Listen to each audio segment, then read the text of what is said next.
everyone, welcome back to another episode of Webtech Tutorial. In today's video, I'm going to show you how to sign out or log out of WriteSonic. Watch the video till the end and don't forget to subscribe to our channel by hitting that subscribe button. Press the notification bell so that you'll never miss another upcoming upload from us. If you'd like to log out of your WriteSonic.com account and you don't know how, then the process is quite easy.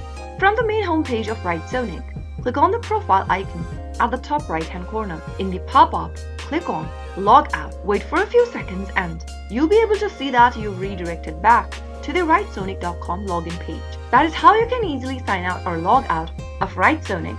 I hope the tutorial was helpful to you.